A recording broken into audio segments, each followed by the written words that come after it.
Bonsoir, bonsoir, bonsoir, peuple de Dieu, nous sommes là. Encore un jour nouveau, à chaque jour suffit sa peine. Là, nous progressons toujours dans notre mission, dans notre devoir. C'est un devoir que Dieu nous a donné, de répandre la parole.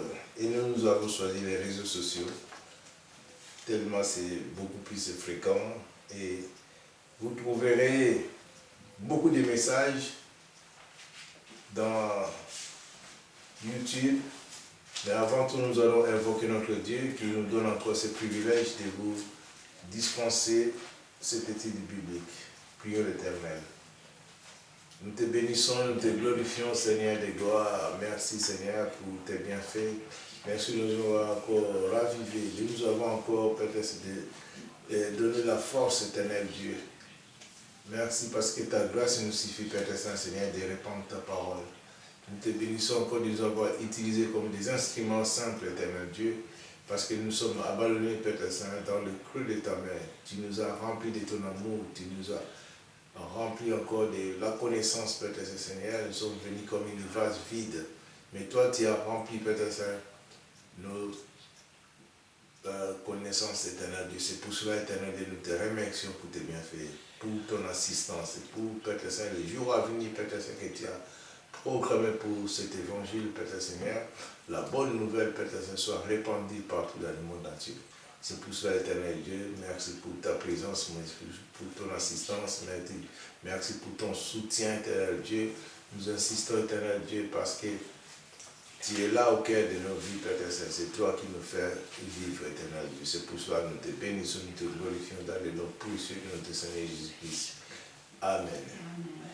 Éternel, notre Dieu, notre Père, nous te louons, nous te rendons grâce. Béni sois-tu et gloire à toi. Nous te remercions, Seigneur, pour ces instants où tu nous donnes encore la possibilité de parler de ta parole, Seigneur. Béni sois-tu et gloire à toi. Bénis tous ceux qui l'entendront, Seigneur. Et qu'ainsi, Seigneur, ton œuvre puisse grandir et fructifier, que toute la gloire t'en revienne. Gloire au Père, gloire au Fils et gloire au Saint-Esprit. Amen. Amen. Oui, Père éternel, sois loué, sois béni, sois glorifié, mon Dieu. Merci de nous réunir encore aujourd'hui sous ton saint regard pour cette étude biblique. Dirige-la, Seigneur, chasse tout esprit rebelle et contraire, afin que tu puisses régner en maître souverain. Merci, Seigneur, car ce soir, à travers ta sainte parole, tu vas parler à tout un chacun et tu vas donner à chacun la révélation de tes paroles par ton Saint-Esprit. Parole qui est vraie, qui est une lampe sur notre sentier. Nous nous attendons à toi, ô Père éternel. Parle, nous t'écoutons, et que toute la gloire t'en revienne. Gloire au Père, au Fils et au Saint-Esprit. Amen. Amen. Voici la bonne nouvelle est venue. Il est temps encore que nous poursuivions notre parcours, mais il y a encore d'autres vidéos qui sont sur YouTube.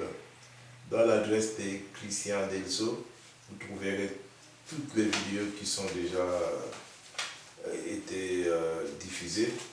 Et amène cette bonne nouvelle dans vos foyers, dans vos postes téléviseurs, et vous allez voir comment Dieu peut vous bénir à travers des messages. Et n'hésitez pas à poser des questions. Donc sur YouTube, vous allez trouver d'autres vidéos qui sont déjà diffusées sur l'adresse de Christian Delso. Delso, c'est D-E-L-S-A-U-X. Et sur place, si vous pouvez nous rejoindre, nous sommes sur la rue Paul Janson, à Montigny-Sissambre. Paul Janson, c'est numéro 55. Montigny-Sissambre. Le code postal, c'est 6061. Et nous sommes une église reconnue déjà en Belgique. C'est la Fraternité évangélique des Pentecôtes Péniel. Venez, vous ne serez pas dessus. Et nous vous attendons de partager cette bonne nouvelle. Donc voici, aujourd'hui c'est un sujet aussi très important. Chaque chose suffit sa peine. Nous allons voir la croix. Alors nous allons laisser la parole à notre pasteur Christian qui va nous parler de la croix. Pasteur. Amen. Alors, avant de parler de la croix, il faut commencer par parler du poteau. Parce parce que la croix n'a pas toujours existé. Il faut savoir que quand des hommes commettaient des infamies, on disait qu'ils étaient pendus au bois, c'est-à-dire une poutrelle, leurs mains étaient clouées comme ça, et leurs pieds l'un au-dessus de l'autre. C'est ce que nous voyons dans le livre de Deutéronome, chapitre 21, versets 22 et 23. Nous lisons la parole de Dieu dans le livre de Deutéronome, chapitre 21, versets 22 à 23. Si l'on fait mourir un homme qui a commis un crime digne de mort, et que tu l'aies pendu à un bois, son cadavre ne passera point la nuit sur le bois, mais tu l'enterreras le jour même, car celui qui est pendu est un objet de malédiction auprès de Dieu. Et tu ne souilleras point le pays que l'Éternel, ton Dieu, te donne pour héritage. Quand un homme était pendu au bois, c'était considéré comme une malédiction. Quand les Romains sont arrivés, ils ont ajouté une traverse à ce poteau, que l'on appelle pitubulum. C'est-à-dire que le poteau est devenu une croix. Il faut dire que les Romains étaient des spécialistes dans la torture et qu'en mettant les bras allongés et cloués sur une croix, soit la personne mourait étouffée, parce qu'elle ne pouvait plus respirer sans déchirer ses mains, soit elle mettait plusieurs jours avant de mourir. Quand on parle de malédiction, ça veut dire aussi que les premiers chrétiens n'auraient jamais mis de croix dans leur maison, parce que c'était un signe de malédiction.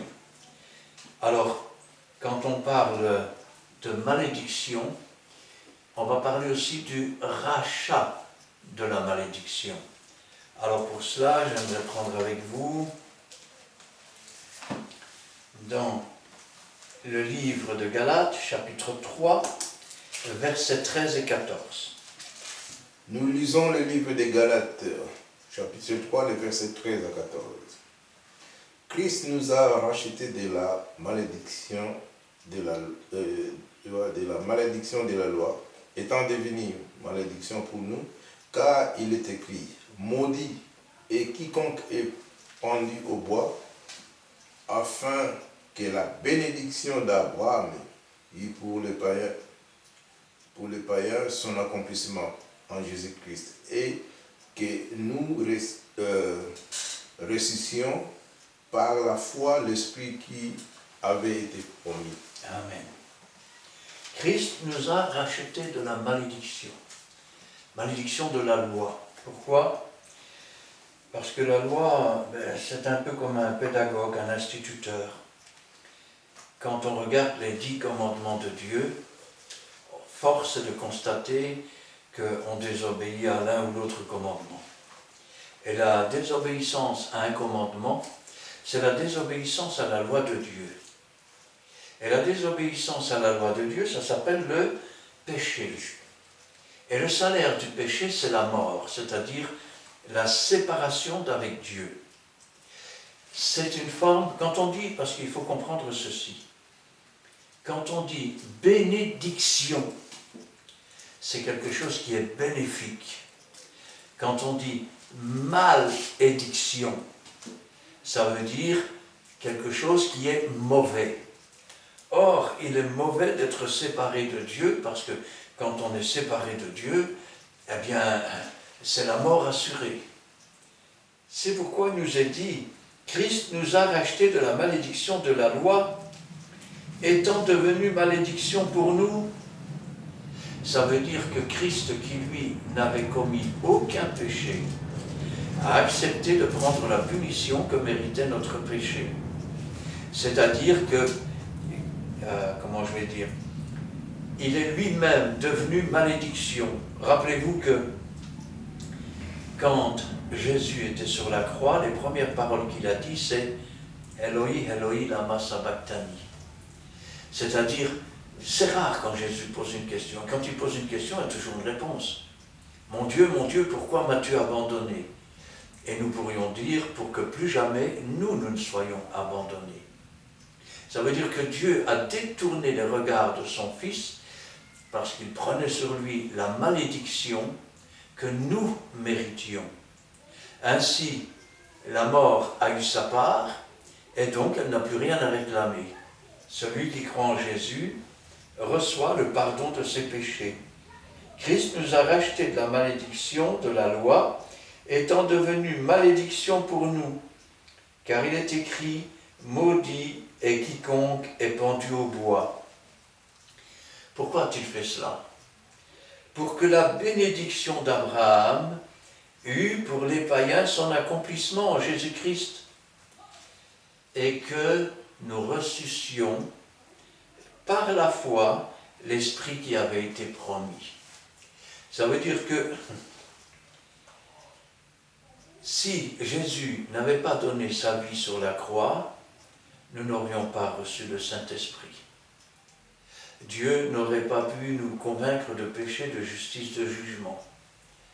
Dieu n'aurait pas pu nous bénir. Et par là même, nous serions restés étrangers au salut, séparés de Dieu. Nous serions restés sous la malédiction. Mais il s'est fait malédiction lui-même pour que nous soyons en quelque sorte adoptés, pour que nous recevions le Saint-Esprit et qu'ainsi le Saint-Esprit puisse nous apporter la bénédiction d'Abraham. Béni soit celui qui te bénit, maudit soit celui qui te maudit. Et quand je pense à ça, je dis quand même, Seigneur,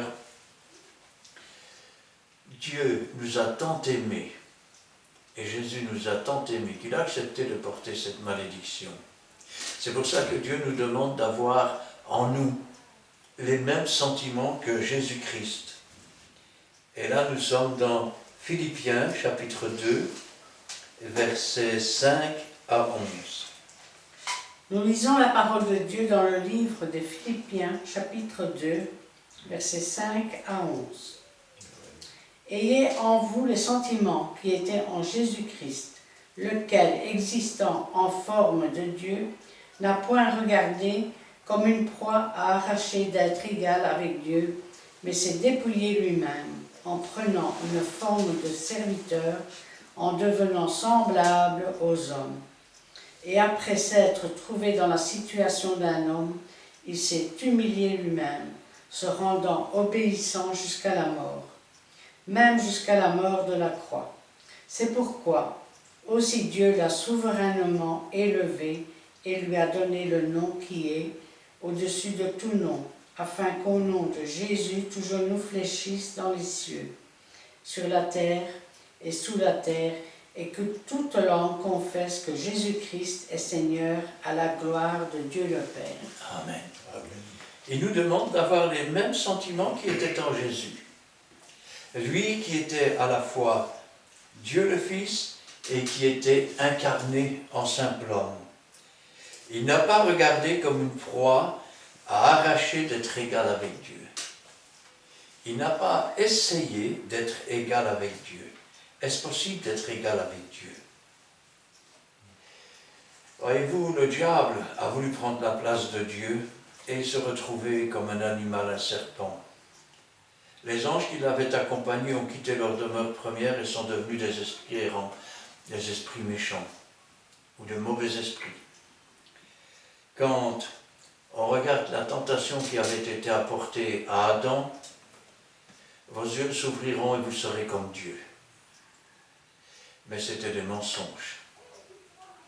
Par contre, si Dieu dit que le peuple de Dieu se meurt, manque de connaissance, et qu'on rejette la connaissance, Dieu dit aussi que ceux qui sont parvenus à la connaissance de sa parole, il les appelle Dieu avec un petit d.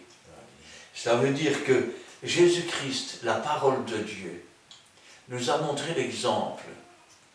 Il n'a pas voulu être égal avec Dieu, mais il s'est fait comme un simple homme de douleur, semblable à celui dont on détourne le regard, celui qui n'avait rien pour attirer nos regards. Et on l'a considéré comme puni, frappé de Dieu. mais il était frappé pour nos iniquités.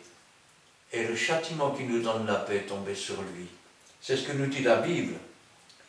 Lequel, existant en forme de Dieu, n'a point regardé une proie à arracher d'être égal à Dieu, mais il s'est dépouillé lui-même. Ça veut dire que, quelque part, il a renoncé à toute prétention, à tout orgueil. Il a renoncé même à lui-même, préférant penser à l'amour de Dieu et à ce que Dieu lui confie entre les mains. En prenant une forme de serviteur, les disciples un jour voulaient savoir qui était le plus grand parmi eux. Et Jésus leur a dit, vous m'appelez Seigneur, et pourtant, je suis le serviteur. Ça veut dire que si tu veux grandir devant Dieu, tu ne dois pas être le supérieur de tes frères et de tes sœurs, mais tu dois être celui qui aide tes frères et tes sœurs et qui vient à leur secours et qui est serviteur de Dieu. En devenant semblable aux hommes, rendez-vous compte, il est la parole de Dieu. Il était au commencement avec Dieu. Il était Dieu. Toutes choses ont été faites par lui et rien de ce qui a été fait n'a été fait sans lui. Il est l'alpha, l'oméga, le commencement, la fin, le premier-né d'entre les morts. Il est le premier en toutes choses. Et il a paru comme un simple homme. Il s'est humilié lui-même, se rendant obéissant. Jusqu'à quel point? Jusqu'à la mort. Jusqu'à la mort. Ça veut dire que pendant qu'il était sur cette croix, il s'est rendu obéissant. Il savait quel était le destin qui l'attendait. Bien des fois, il avait dit à ses disciples, il faut que le Fils de l'homme souffre beaucoup et qu'ensuite il ressuscite. Le psaume 22 nous avait dit, une bande de scélérats m'entoure, ils rôdent autour de moi comme des taureaux de Basan, ils ont percé mes mains, ils ont percé mes pieds, ils se partagent mes vêtements, ils tirent ma tunique au sort. Et ensuite il dit, je prolongerai mes jours, parlant de sa résurrection. Et s'est humilié lui-même, obéissant jusqu'à la mort même, jusqu'à la mort de la croix. Il fallait que cette mort de la croix ait lieu. Pourquoi? Justement parce que, séparés de Dieu, nous étions non pas bénis, c'est-à-dire au bénéfice de Dieu, mais nous étions maudits. Nous étions mal devant Dieu. C'est pourquoi aussi Dieu l'a souverainement élevé. C'est toujours la même doctrine de Dieu. Si tu obéis dans les petites choses, Dieu t'établira sur les grandes. Amen. Si tu n'obéis déjà pas dans les petites choses, pourquoi Dieu t'élèverait sur les grandes? Serais-tu capable d'obéir à de grandes choses quand tu ne peux déjà pas obéir à de petites choses? Et il lui a donné le nom qui est au-dessus de tout nom. Parce que par le sacrifice qu'il a fait sur cette croix, eh bien, il a le pouvoir aujourd'hui, lui, parole de Dieu, de nous faire devenir des enfants de Dieu, qui sont nés ni de la volonté de la chair, ni de la chair, mais de la volonté de Dieu. Afin qu'au nom de Jésus, tout genou fléchisse dans les cieux, sur la terre et sur la terre, et que toute langue confesse Jésus-Christ est Seigneur, à la gloire de Dieu le Père. Alors, cette mort, comme je l'ai dit tout à l'heure, elle n'est pas venue par hasard. Elle avait été annoncée par Jésus lui-même. Et là, nous sommes dans Évangile de Jean, chapitre 3, versets 14 et 15. 14 à 21. Ah, tu peux 14, 21. Ouais, nous lisons l'évangile de Jean, les versets 14 à 21. Et comme Moïse éleva les serpents dans les déserts, il faut de même que le Fils de l'homme soit élevé, afin que quiconque croit en lui ait la vie éternelle. Car Dieu a tant aimé le monde qu'il a donné son Fils unique, afin que quiconque croit en lui ne périsse point, mais qu'il ait la vie éternelle. Dieu, en effet, n'a pas envoyé son Fils dans le monde pour qu'il juge le monde, mais pour que le monde soit sauvé par lui. Celui qui croit en lui n'est point jugé, mais celui qui ne croit pas est déjà jugé parce qu'il n'a pas cru au nom du Fils unique de Dieu. Et ce jugement, c'est que la lumière étant venue dans le monde, les hommes ont préféré les ténèbres à la lumière parce que leurs œuvres étaient mauvaises. Car quiconque fait le mal est la lumière et ne vient point à la lumière, de peur que ses œuvres ne soient dévoilées. Mais celui qui agit selon la vérité vient à la lumière, afin que ses œuvres soient manifestées parce qu'elles sont faites en Dieu. Amen. Jésus se trouve là, et le soir étant venu, un docteur de la loi, Nicodème, vient le voir. Et une conversation s'enchaîne. Et au cours de la conversation, Jésus dit à Nicodème, « Et comme Moïse leva le serpent dans le désert, il faut de même que le Fils de l'homme soit élevé. » Drôle de phrase. Vous savez, au début que j'étais chrétien, la première fois que j'ai vu cela, je dis, ça me semble bizarre, Moïse a élevé des serpents dans le désert. Mais non. Le peuple était arrivé à un endroit et il murmurait comme d'habitude. Alors Dieu s'est fâché. Et il a permis que les serpents brûlants viennent. Et ces serpents brûlants sont vénéneux. Alors quand on est piqué par ces serpents, on meurt. Le peuple est alors allé voir Moïse et lui a dit, « Nous périssons, fais quelque chose. » Et Moïse a prié Dieu. Et Dieu lui a dit, « Fais-toi un serpent d'airain, c'est-à-dire de cuivre et d'étain, et suspends-le en haut d'une perche, suspends-le à un bois. Quiconque regardera vers le serpent, même s'il a été piqué par un serpent, sera guéri. » Et Moïse fit ce que Dieu lui avait dit. Alors il est vrai que certains pensaient y arriver par leurs efforts. Ils se disaient, si je soigne des malades, ben Dieu verra que je soigne des malades. Et puis, il se contentera de ça. Mais les serpents venaient et les tuaient. D'autres, peut-être avec des bâtons, essayaient de chasser des serpents et disaient, je suis fort, je suis vigoureux. Mais les serpents venaient derrière, les piquaient, ils mouraient. Ce que Dieu avait demandé, c'était de regarder vers ce serpent d'airain. Et comme Moïse a élevé le serpent, et c'est vers ce serpent d'airain qu'il fallait regarder, le Fils de l'homme, le Fils qui a été engendré à cause du péché de l'humanité, devait être lui aussi suspendu au bois, afin que quiconque regarde à Christ crucifié sur cette croix reçoive la vie éternelle. Amen. Et le pardon de ses péchés. Il faut de même que le Fils de l'homme soit élevé, afin que quiconque croit en lui ait la vie.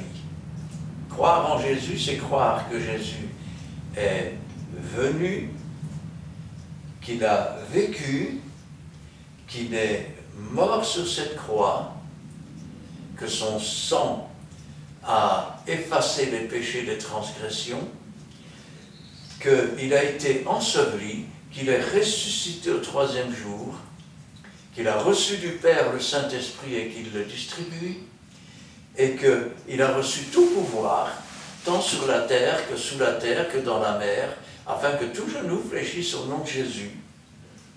Car Dieu notre Père, a tant aimé le monde qu'il a donné son Fils unique, Il a donné ce qu'il avait de plus cher et de meilleur. Il a fallu beaucoup de courage à Dieu, beaucoup d'amour, pour regarder Jésus mourir sur la croix, se détourner et abandonner Jésus sur cette croix pour que nous soyons sauvés. Amen. Afin que quiconque croit en lui ne périsse point. Vous remarquez que Jésus ne dit pas celui qui croit dans la religion, celui qui croit dans... Non, il dit celui qui croit en Jésus, en la parole de Dieu. Dieu, en effet, n'a pas envoyé son Fils dans le monde pour qu'il juge le monde, mais pour que le monde soit sauvé par lui. Celui qui croit n'est point jugé. Alors, le purgatoire après la mort, ça n'existe pas. Le purgatoire, il est ici, ça s'appelle la sanctification. Mais celui qui ne croit pas est déjà jugé, parce qu'il n'a pas cru au nom du Fils unique de Dieu. Autrement dit, celui qui ne croit pas en Jésus, vous savez, c'est un peu comme cette femme qui avait une perte de sang depuis des années. Elle ne pouvait pas entrer dans le temple parce que c'est interdit. La chaise sur laquelle elle s'asseyait était impure. Le lit dans lequel elle dormait était impur. Toute sa vie était impure. Impossible de fonder une famille dans des conditions pareilles. Mais le jour où elle a touché le bord du manteau de Jésus, elle a été guérie. Et c'est la même chose. Le sang de Christ ne doit pas être une perte pour nous, comme cette femme qui perdait son sang et sa force. Le sang de Christ nous rend à la vie. Amen. Car quiconque fait le mal déteste la lumière, la hait. Il ne vient point à la lumière. Pourquoi certains ne viennent pas à Jésus? Parce que leurs œuvres sont mauvaises et qu'ils ont peur que leurs œuvres soient mises à jour. Celui qui agit selon la vérité, celui qui agit selon Jésus, Jésus a dit « Je suis le chemin, je suis la vérité », vient à la lumière. Jean disait dans le premier chapitre, au commencement était la parole était avec Dieu, elle était Dieu, en elle est la lumière du monde, la véritable lumière qui éclaire tout homme venant dans le monde. Selon la vérité, vient à la lumière, afin que ses œuvres soient manifestées parce qu'elles sont faites en Dieu. Alors, la croix, c'est une puissance. C'est parfois une folie pour le monde, mais c'est une puissance. Alors, nous sommes dans 1 Corinthiens, chapitre 1, et le verset 17 à 25. Nous lisons la parole de Dieu dans le livre de Corinthiens, chapitre 1, versets 17 à 25. Ce n'est pas pour baptiser que Christ m'a envoyé, c'est pour annoncer l'évangile, et cela sans la sagesse du langage, afin que la croix de Christ ne soit pas rendue vaine. Car la prédication de la croix est une folie pour ceux qui périssent, mais pour nous qui sommes sauvés, elle est une puissance de Dieu. Aussi est-il écrit, je détruirai la sagesse des sages et j'anéantirai l'intelligence des intelligents. Où est le sage? Où est le scribe? Où est le disputeur de ce siècle? Dieu n'a-t-il pas convaincu la folie, la sagesse du monde? Car puisque le monde, avec sa sagesse, n'a point connu Dieu, dans la sagesse de Dieu, il a plu à Dieu de sauver les croyants par la folie de la prédication. Les Juifs demandent des miracles, et les Grecs cherchent la sagesse. Nous prêchons Christ crucifié, scandale pour les Juifs et folie pour les païens, mais puissance de Dieu et sagesse de Dieu pour ceux qui sont appelés, tant Juifs que Grecs, car la folie de Dieu est plus sage que les hommes, et la faiblesse de Dieu est plus forte que les hommes. Regardez ce que dit l'apôtre Paul. Aujourd'hui, parfois dans certaines églises, tout ce qui compte, c'est d'avoir des baptêmes. Je rappelle quand même que le baptême, c'est un engagement de bonne conscience envers Dieu. On ne peut pas baptiser quelqu'un qui n'est pas prêt. On ne peut pas baptiser quelqu'un qui n'est pas vraiment converti. parce qu'alors son baptême n'est plus un engagement de bonne conscience envers Dieu, c'est juste une coutume. Et Paul rappelle, ce n'est pas pour baptiser que Christ m'a envoyé. Certes, nous sommes heureux chaque fois qu'une personne décide de prendre un engagement de bonne conscience envers Dieu, de mourir pour ce monde et de ressusciter en nouveauté de vie pour Jésus-Christ. Mais ce n'est pas pour baptiser. Le baptême fait partie, je vais dire, de la doctrine de Dieu. Mais ce n'est pas le centre de la doctrine.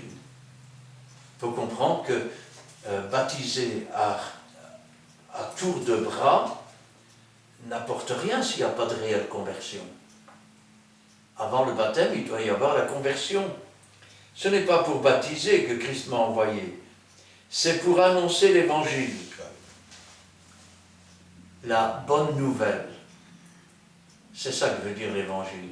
Et la bonne nouvelle, c'est que quelqu'un a payé pour nous sur la croix du Calvaire, qu'il est mort et que la mort a eu sa part, que la mort ne peut plus rien nous réclamer, et qu'en acceptant Jésus-Christ comme sauveur, Dieu nous rend à la vie. Et cela sans la sagesse du langage, afin que la croix de Christ ne soit pas rendue vaine. Comment peut-on convertir des gens si on ne leur parle que de miracles? Venez chez nous, il y a des prodiges et des miracles. N'avez-vous jamais lu que dans les derniers temps, il y aurait des prodiges et des miracles mensongers? Le miracle n'est pas la preuve de la présence du Seigneur. Ainsi donc,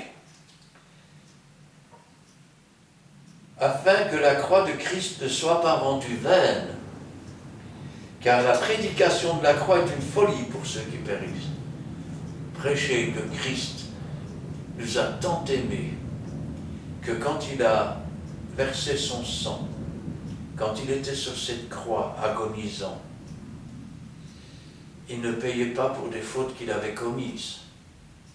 Vous savez, c'est un peu comme si je disais, Seigneur, je vais payer pour les manquements de mon épouse. Alors Dieu va dire, d'accord, et qui va payer pour tes manquements à toi?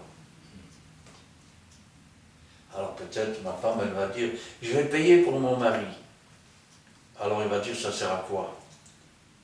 Que chacun paye pour lui. Quand Christ est monté sur la croix, il a payé. Sauf que lui, on ne pouvait pas lui dire qui va payer pour tes péchés, car il était sans péché, pur, parfait. Mais pour nous qui sommes sauvés, elle est une puissance de Dieu. Reconnaître qu'on a vécu comme si Dieu n'existait pas. Reconnaître que nous sommes de misérables pécheurs, séparés de Dieu. Accepter le sacrifice que Jésus-Christ a fait pour nous sur cette croix. Et laisser Jésus entrer dans nos cœurs. C'est une folie pour le monde, mais c'est une puissance de Dieu. C'est là que l'on voit, je vais dire, tous les vices, tous les péchés, quels que soient ces péchés, ces vices, disparaître les uns après les autres par la sanctification de l'Esprit.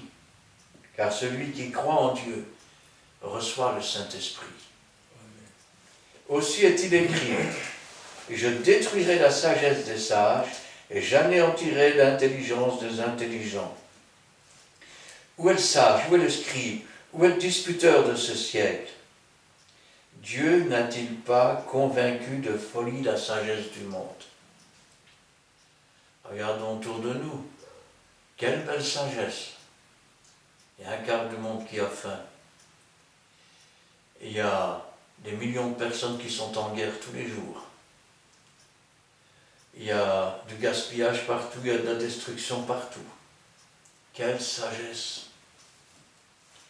Et puisque le monde, avec sa sagesse, n'a pas connu Dieu, dans la sagesse de Dieu, il a plu à Dieu de sauver les croyants par la folie de la prédication, par la folie de l'annonce de la mort de Jésus-Christ, par la folie de dire aux gens, vous n'avez plus à être esclave. Vous n'avez plus à céder au diable. Quelqu'un a payé pour vous. Vous savez, c'est comme si vous étiez en prison, quelqu'un paye pour vous, on ouvre la porte et vous dites « Oh, il doit y avoir quelque chose là-dessous, c'est pas normal. » C'est sûrement une arnaque cette histoire, hein. Ou alors c'est encore une secte, hein. Mais si tu ne sors pas, tu ne le sauras pas. Viens et vois. Mais la puissance de Dieu et sagesse de Dieu pour ceux qui sont appelés, tant juifs que grecs. La sagesse de Dieu, c'est une puissance. C'est elle qui guérit, c'est elle qui relève les opprimés, c'est elle qui fait tomber les fers, c'est elle qui brise les chaînes. Car la folie de Dieu est plus sage que les hommes, et la faiblesse de Dieu est plus forte que les hommes. On aurait pu penser que la mort sur la croix du calvaire était une faiblesse. Mais dans la réalité, remarquez, avant que Jésus-Christ ne soit crucifié, tous ceux qui étaient conduits par les esprits méchants criaient « Crucifie, crucifie !» Mais dès que Jésus a été crucifié, le discours a changé. Le sang de Christ a commencé à couler. Le diable a commencé à sentir sa défaite. Et alors il entrait dans ces gens et disait « Si tu es le Fils de Dieu, descends de ta croix !» Parce qu'il voulait que Jésus descende de sa croix et qu'il arrête. Il savait que dorénavant, quiconque accepterait Jésus-Christ comme sauveur serait délivré de la puissance de Satan et de la puissance du père du mensonge. Et qu'enfin il rentrerait dans la vérité et pourrait enfin être libre. Alors,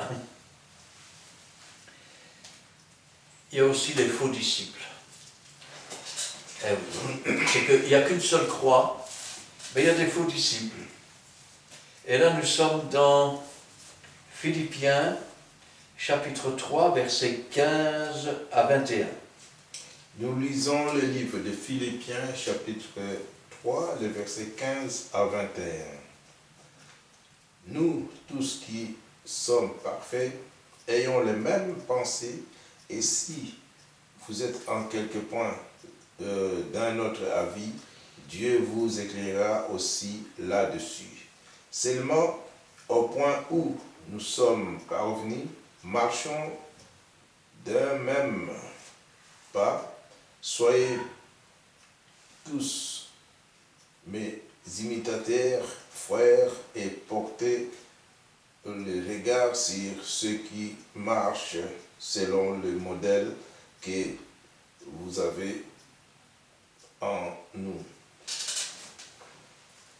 Car il en est plusieurs qui marchent en ennemis de la croix de Christ. Je vous en ai souvent parlé. Et j'en parle maintenant encore en pleurant. Leur fin, c'est la perdition. Ils ont pour Dieu leur ventre. Ils mettent leur gloire dans ce qu'ils font leur honte. Ils ne pensent qu'aux choses de la terre.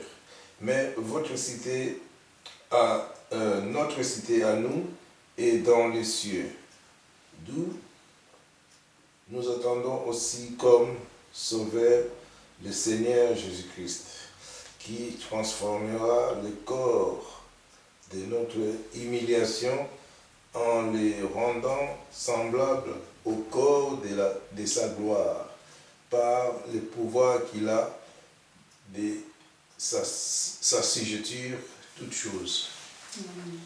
Nous donc, alors regardez bien, parce que malheureusement, il y a des doctrines, je vais dire, qui sont ennemies de la croix. Quand vous dites, nous avons reçu la rédemption de notre âme, et puis on vous dit, oui, mais tous nous bronchons d'une manière ou d'une autre. D'accord, mais celui qui marche selon l'esprit ne bronche pas. Il ne bronche pas. Ou alors on vous dit dans votre église, la perfection n'est pas de ce monde. Alors je vais vous dire quelque chose. Dieu ne tient pas compte des temps d'ignorance. Ça, c'est la première chose. Donc, si tu marches avec Dieu et que tu commets des péchés, mais des péchés, tu ne sais pas que ce sont des péchés, c'est Dieu qui va t'apprendre. Et le Saint-Esprit qui va te montrer qu'une chose n'est pas bonne. Quand il te l'aura montré, tu vas te repentir, tu vas abandonner cette chose, et tu seras toujours aux yeux de Dieu parfait.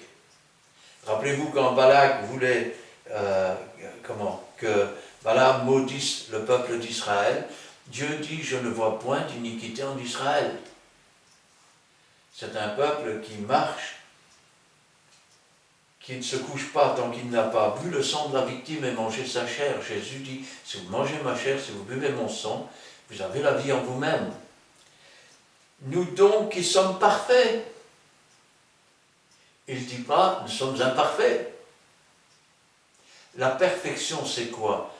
La perfection, c'est d'avoir, je vais dire, la conscience tranquille devant Dieu, sachant que nous ne commettons pas de péché. Et quand Dieu nous en montre un, c'est de savoir nous humilier, nous repentir et recevoir la délivrance de la part du Seigneur. Nous donc qui sommes parfaits, ayons cette même pensée. Et si vous êtes en quelque point d'autre avis, Dieu vous éclairera là-dessus. Seulement, au point où nous sommes parvenus, marchons d'un même pas. Continuons à marcher dans la sanctification au fur et à mesure que Dieu nous le montre. Si nous refusons la sanctification, nous nous opposons alors à la volonté de Dieu. Nous nous opposons, nous résistons au Saint-Esprit, nous attristons le Saint-Esprit, et ça peut devenir un blasphème contre le Saint-Esprit. Saint-Esprit qui nous a été acquis par le sacrifice de la croix, par Jésus-Christ. Soyez tous mes imitateurs, frères, et portez les regards sur ceux qui marchent selon le modèle que vous avez en nous. Pourquoi il dit ça? Parce qu'il en est plusieurs qui marchent en ennemis de la croix. Oh, mon frère, tu pêches? Oui. Mais tu aimes Dieu quand même de tout ton cœur. Oui. Alors ça va. Pas de problème. Le salaire du péché, c'est toujours la mort. Repentez-vous. Et il y a un autre mot après. Changez de vie. Il en est plusieurs qui marchent en ennemis de la croix de Christ. Je vous en ai souvent parlé. J'en parle maintenant encore en pleurant. Vous savez, c'est comme si on menait une vie dans le monde, on va le dimanche à l'église, et puis on dit, Dieu n'a qu'à se contenter de ça. Quand on meurt pour le monde, on n'est plus dans le monde, on n'appartient plus au monde. On ressuscite en nouveauté de vie et nous appartenons à Jésus-Christ. Nous sommes des nouvelles créatures. Si tu ne nais de nouveau, tu ne peux pas voir le royaume des cieux. Et si tu ne nais d'eau et d'esprit, tu ne peux pas entrer dans le royaume des cieux. On ne peut pas être ennemi de l'action de la croix que Jésus a supportée et croire qu'on va rentrer dans le ciel un jour. Leur fin sera la perdition. Regardez, ils ont pour Dieu leur ventre. Pourquoi? Parce qu'ils ne sont pas serviteurs, ils se servent de Dieu.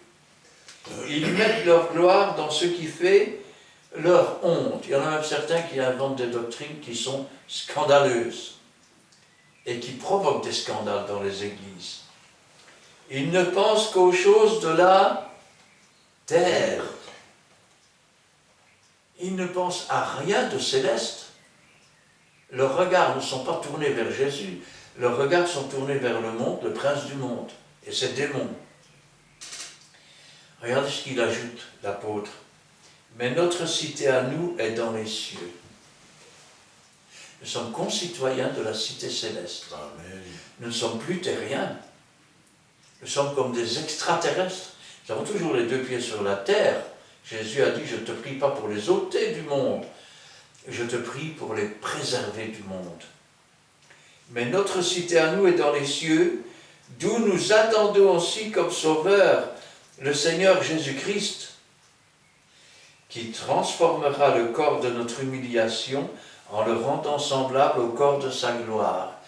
C'est-à-dire que le sacrifice de la croix nous a donné la rédemption de notre âme. Et vous dites, ouais, mais nous sommes quand même des pécheurs et nous continuons à pécher. Rebelles que vous êtes, vous devriez être parfaits.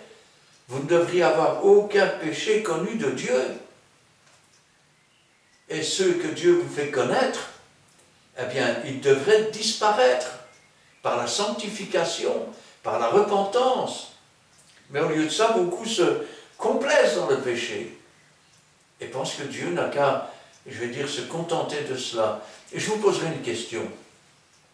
Après avoir reçu la rédemption de notre âme, nous devons recevoir la rédemption de nos corps, et donc au corps de sa gloire, des corps glorifiés, à l'image de Jésus glorifié.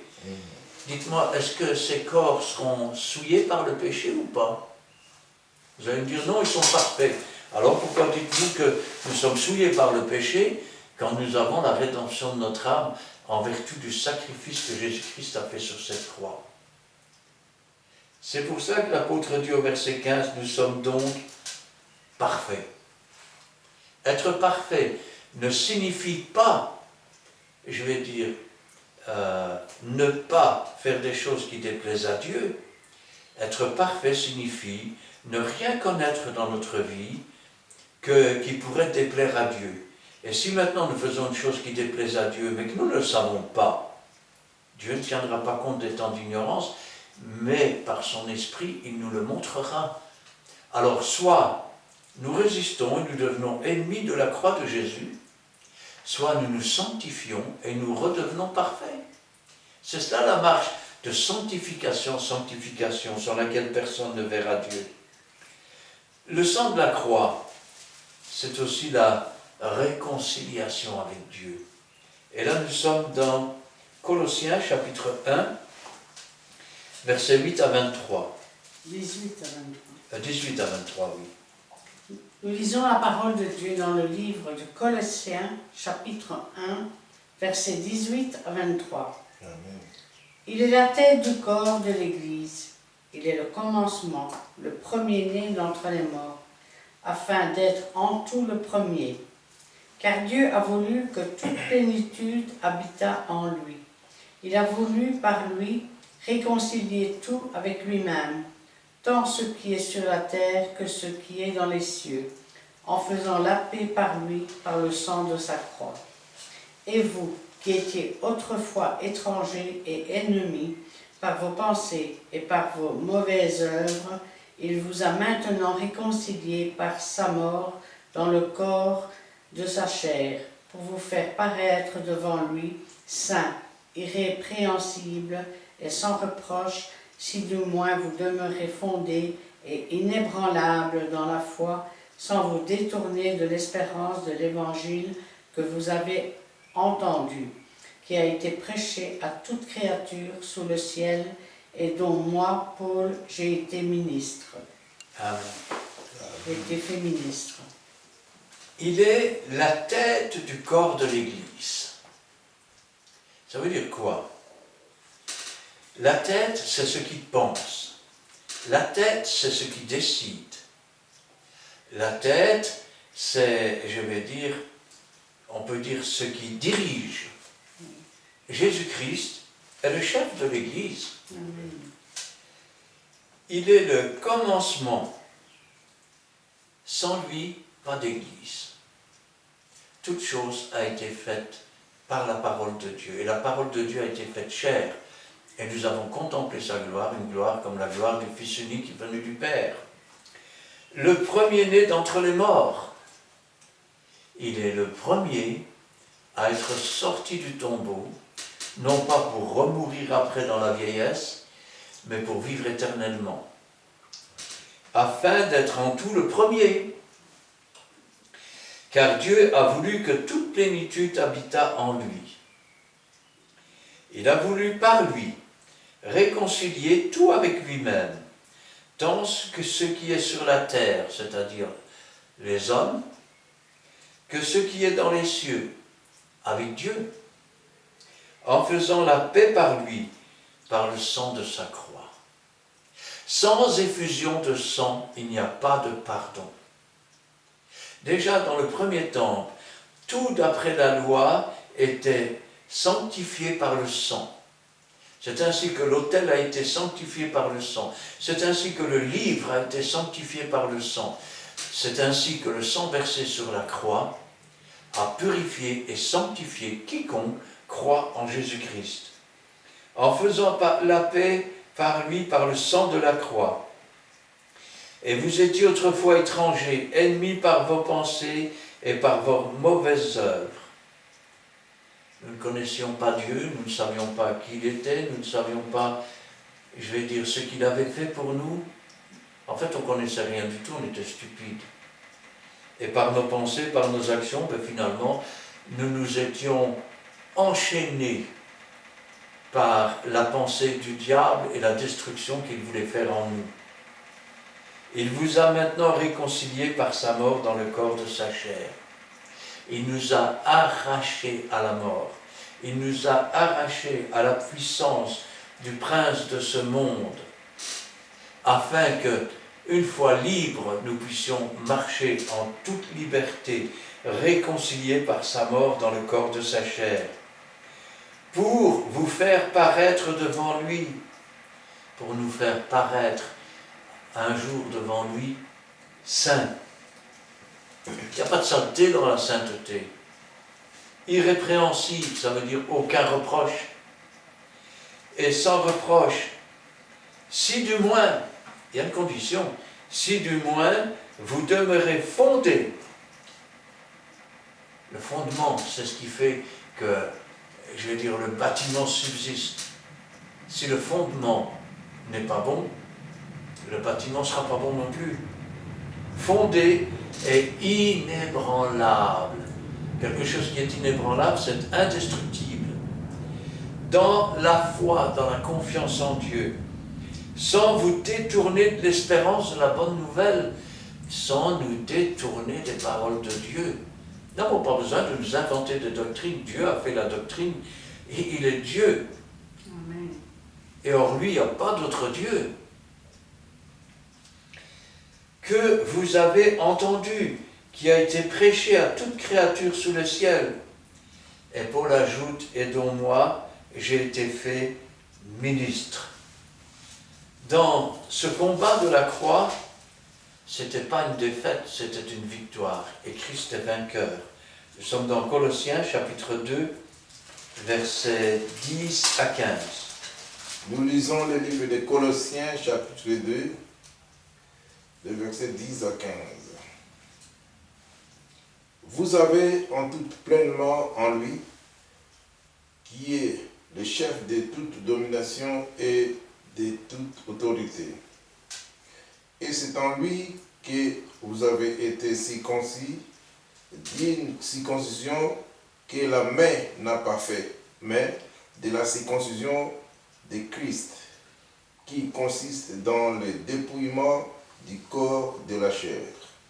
Ayant été ensevelis avec lui par le baptême, vous êtes aussi ressuscités en lui et avec lui, par la foi en la puissance de Dieu, qui l'a ressuscité des morts. Vous qui étiez morts par vos offenses et par l'incirconcision de votre chair, il vous a rendu la vie avec lui en nous faisant grâce par toutes nos offenses. Il a effacé l'acte dont l'ordonnance nous condamnait et qui subsistait contre nous, et il a détruit en les clouant à la croix. Il a dépouillé les dominations et l'autorité et les a livrés publiquement en spectacle, en triomphant d'elle par la croix. Amen. Vous avez tout pleinement en lui. avec Jésus, on n'a besoin de rien d'autre. Oh, je sais, vous allez dire, oh oui, mais si je ne travaille pas, je n'ai pas à manger. Oh, peut-être tu as raison. Mais dis-moi, si Dieu ne te donne pas la santé, tu vas travailler comment? Tu penses peut-être que c'est ton portefeuille qui te donne de quoi vivre. Mais si Dieu ne fait pas pousser le blé, si Dieu ne fait pas pleuvoir, tu vas manger quoi? Tu pourras prendre tout l'argent que tu veux, tu ne feras rien du tout avec. Ainsi, nous avons tout pleinement en lui. C'est pourquoi il est dit, cherchez d'abord le royaume et la justice de Dieu, et toutes choses vous seront données en plus. Amen. Il est dit aussi, regardez les oiseaux du ciel, ils ne sèment pas, ils ne moissonnent pas, et Dieu prend soin d'eux. Vous avez tout pleinement en lui, qui est le chef de toute domination, de toute autorité. Il a été établi chef sur tout ce qui existe, à l'exception de Dieu le Père lui-même. Et c'est en lui que vous avez été circoncis d'une circoncision que la main n'a pas faite, mais de la circoncision de Christ qui consiste dans le dépouillement du corps de la chair. Autrefois, nous étions des êtres charnels. Nous ne pensions qu'à la chair. Mais Christ nous a, comme il est dit ici, circoncis. C'est-à-dire qu'il a fait une alliance avec nous. Et cette alliance a découpé de façon circulaire, tout autour, a découpé tout ce qui était charnel en nous, l'a ôté, afin que disparaisse le vieil homme, la vieille femme, et que naissent l'homme et la femme spirituels. Ainsi donc, mais de la circoncision de Christ, qui consiste dans le dépouillement du corps de la chair. La chair et le sang n'hériteront pas le royaume des cieux. Ainsi donc, tant que nous sommes charnels, nous sommes esclaves. Pourquoi dire c'est plus fort que moi? J'en peux rien. Je regrette, mais ça veut dire que nous ne faisons pas ce que nous voulons. Ça veut dire que nous sommes esclaves. Et nous avons besoin que Christ nous circoncise de cette façon, afin que, libérés de cela, nous puissions, je vais dire non à la chair et être parfaitement libres. Ayant été ensevelis avec lui par le baptême, c'est-à-dire étant rendus morts quant à la chair et renaissant vivants quant à l'esprit. Vous êtes aussi ressuscités en lui et avec lui, par la confiance en la puissance de Dieu, qu'il l'a ressuscité des morts, par la confiance dans le Saint-Esprit. Vous étiez morts par vos offenses et par l'incirconcision. Que me servirait-il d'être juif, d'être circoncis dans la chair, si mon cœur est dans l'incirconcision? Il vous a rendu la vie avec lui, en vous faisant grâce pour toutes vos offenses. Ça veut dire que quand on accepte Jésus-Christ pour Sauveur, il efface nos péchés, nos transgressions. Amen. C'est pas qu'elles n'ont pas déjà été effacées, c'est que nous ne l'avons pas accepté. Et nous restons sous le joug du péché. Mais quand nous l'acceptons, le péché alors disparaît. On ne peut pas expliquer, mais on sent que Jésus est dans notre cœur.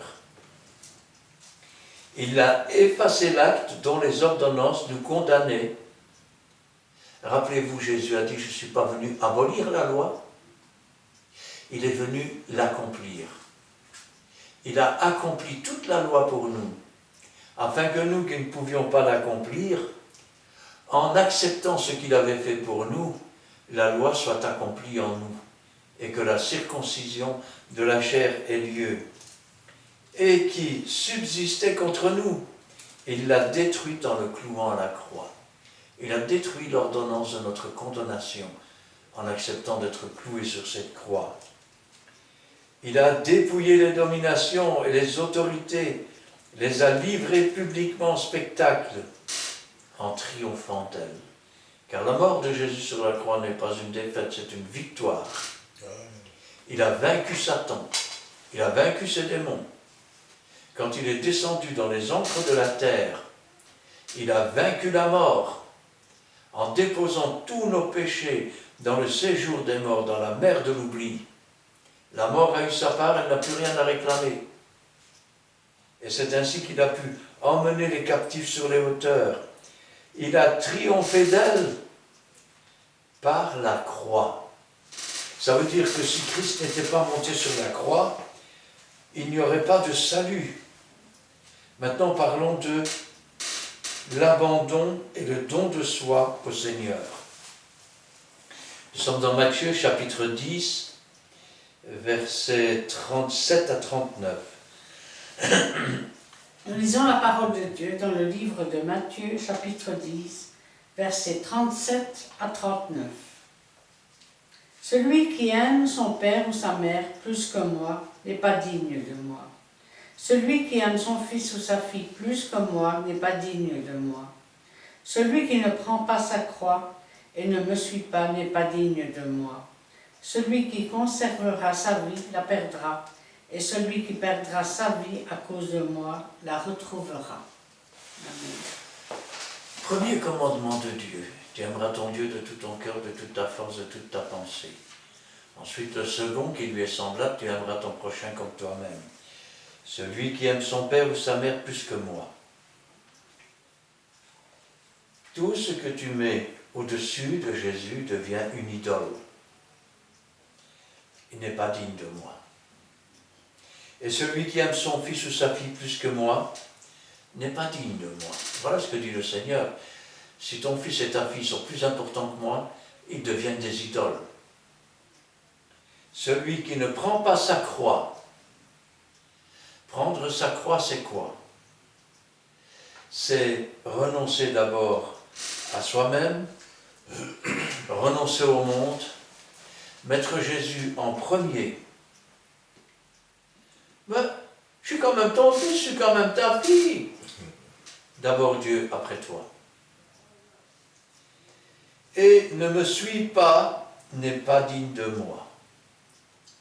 Celui qui ne prend pas à cœur le salut de Jésus sur cette croix et qui ne suit pas Jésus n'est pas digne de lui. Celui qui conservera sa vie la perdra. Je vais le dire autrement. Si tu crois que tu peux venir à l'église et continuer à conserver ta vie de pécheur et vivre comme un pécheur, tu auras gardé ta vie de pécheur, mais tu la perdras, car tu mourras dans ton péché. Mais celui qui perdra sa vie, c'est-à-dire celui qui fera mourir le vieil homme et qui laissera naître le nouvel homme, l'homme spirituel, celui-là retrouvera sa vie. Autrement dit, si tu perds ta vie de pécheur, tu vas gagner celle de saint. Si tu gardes ta vie de pécheur, tu perdras ta vie de saint. Et enfin, un nouveau commandement. Nous sommes dans Matthieu chapitre 16, versets 24 à 27. Lisons le livre de Matthieu chapitre 16 au verset 24 à 27. Alors Jésus dit à ses disciples, « Si quelqu'un veut venir après moi, qu'il renonce à lui-même, qu'il se charge de sa croix et qu'il me suive. Car celui qui voudra sauver sa vie la perdra, mais celui qui la perdra à cause de moi la trouvera. Et que servirait-il un homme de gagner tout le monde s'il perdait son âme? Ou que donnerait un homme en échange de son âme? Car le Fils de l'homme doit venir dans la gloire de son Père avec ses anges et alors rendra à chacun selon ses œuvres. » Amen. Jésus dit à ses disciples, si quelqu'un veut venir après moi, je voudrais que vous considériez cette invitation de la part du Seigneur. Autrement dit, je vais le dire autrement, si quelqu'un veut me succéder, non, succéder à Jésus, à personne, vous ferez les choses que j'ai faites, vous en ferez de plus grandes. Tout disciple accompli est semblable à son maître. Amen. Alors Jésus dit, si quelqu'un veut venir après moi, première chose, qu'il renonce à lui-même, qu'il renonce à cet homme pécheur qu'il était, à cet homme qui vivait sans Dieu, qu'il se charge de sa croix, qu'à chaque instant, il se souvienne de la souffrance de Jésus-Christ sur cette croix, de ce sang versé pour le racheter, pour le délivrer, et qu'il suive, non pas une religion, non pas un mouvement, non pas une philosophie, mais qu'il suive Jésus. Car celui qui voudra sauver sa vie la perdra, et ça on vient d'en parler. Celui qui la perdra à cause de moi la trouvera. Et il pose une question. Que servirait-il à un homme de gagner le monde s'il perdait son âme? Que servirait-il à un homme, pendant quelques années de vie, de gagner le monde entier, puisqu'après, de toute façon, il va être jeté dans un lieu aride, où une flamme cruelle tourmente en attendant d'être jeté dans les temps ardents de feu. Que donnerait un homme en échange de son âme? Vous savez, on fait pas mal de films, hein?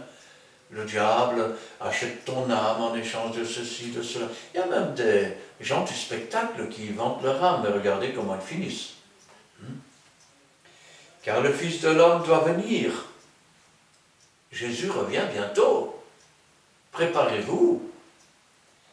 Dans la gloire de son Père, avec ses anges. Et regardez ce qu'il nous est dit.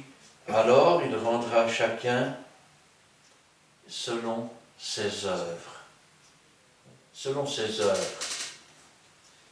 Vous savez, vous pouvez dire du matin au soir, je suis maçon, je suis maçon.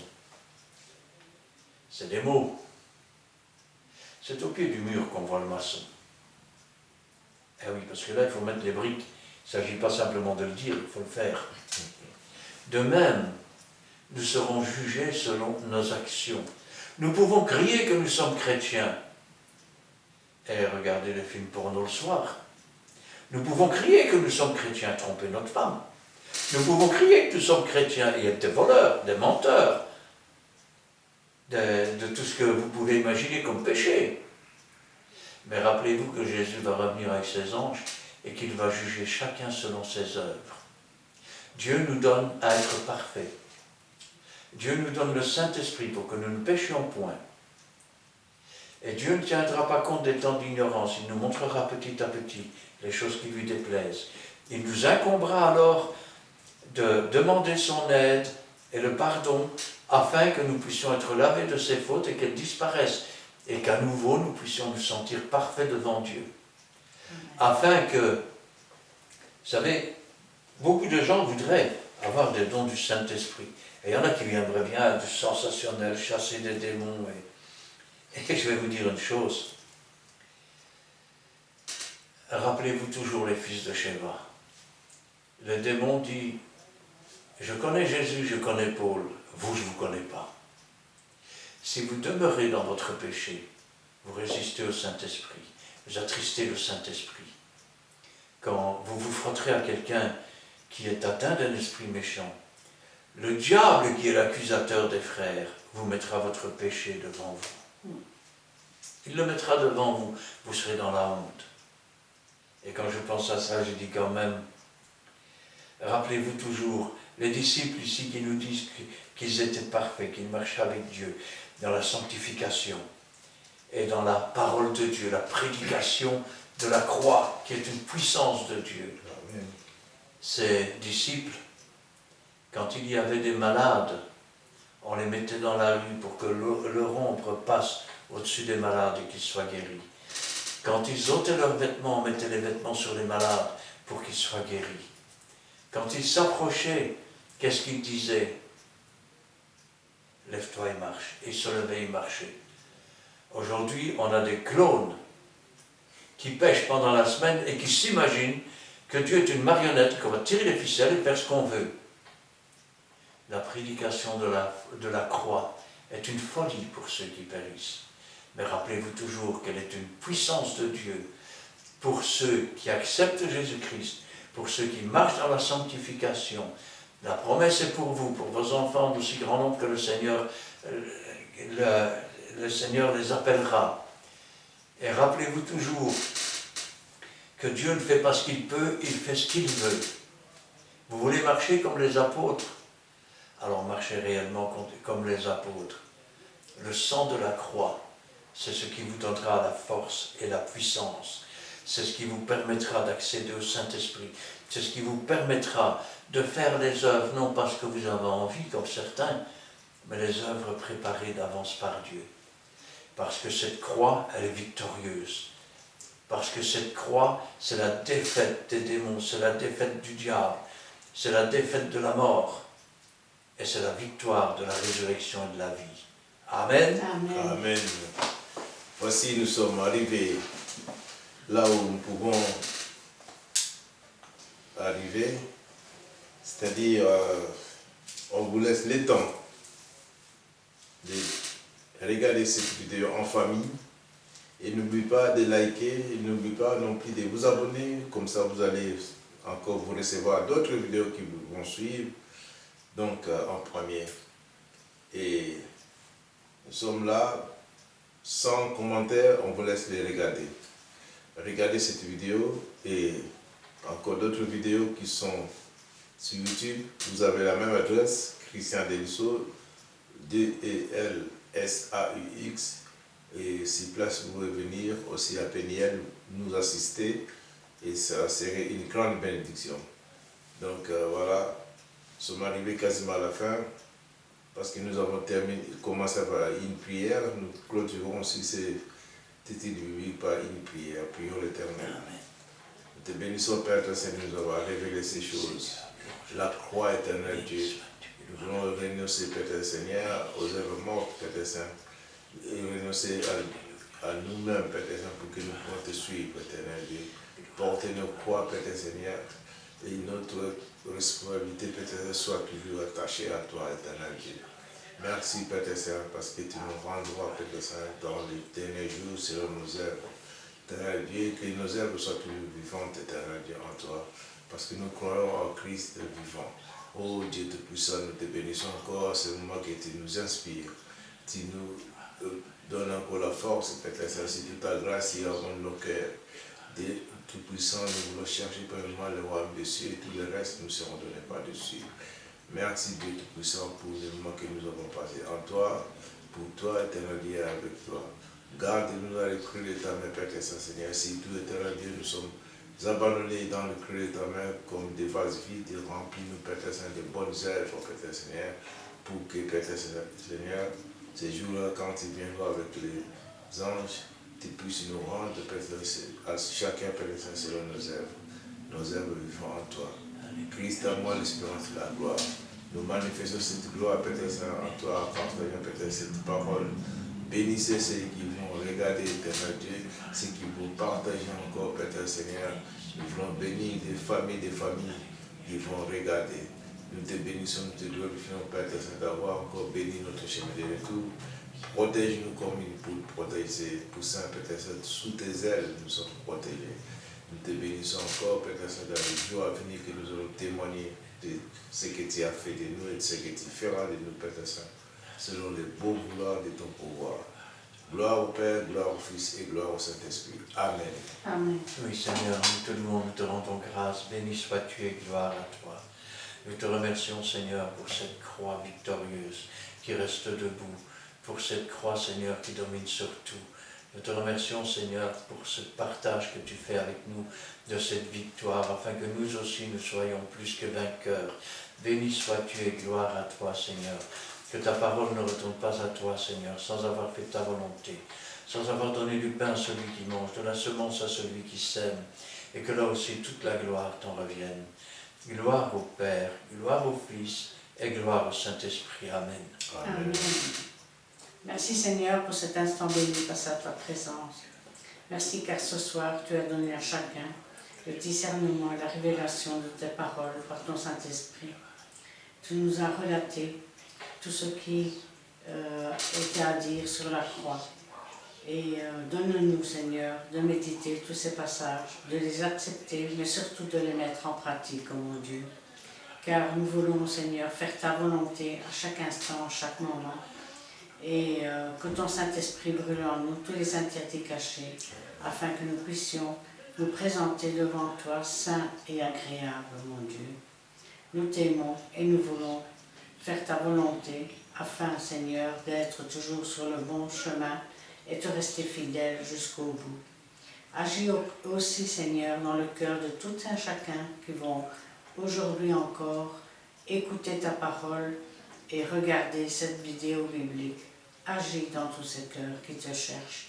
Agis, Seigneur, comme toi seul peux le faire, afin que ta parole soit semée et ne retourne pas en arrière. Vous qui regardez les vidéos bibliques, vous qui êtes fidèles, persévérez dans le chemin que Dieu a tracé pour vous, afin que vous aussi, vous soyez tous bénis dans le nom puissant de Jésus-Christ. Gloire à toi, ô Dieu Tout-Puissant, gloire à toi Jésus, gloire à toi Saint-Esprit. Amen. Amen. Voici, on vous laisse le temps, de ce qui est le plus précieux. Et vraiment, soyez toujours avec nous. Surtout, inscrivez-vous, soit abonnez-vous dans cette chaîne Christian Delso. Vous verrez qu'il y a d'autres vidéos qui sont intéressantes. Et posez, surtout likez, posez des questions. Et vos questions nous seront encore facilitées. Donc, nous fera la facilité de faire encore d'autres études bibliques.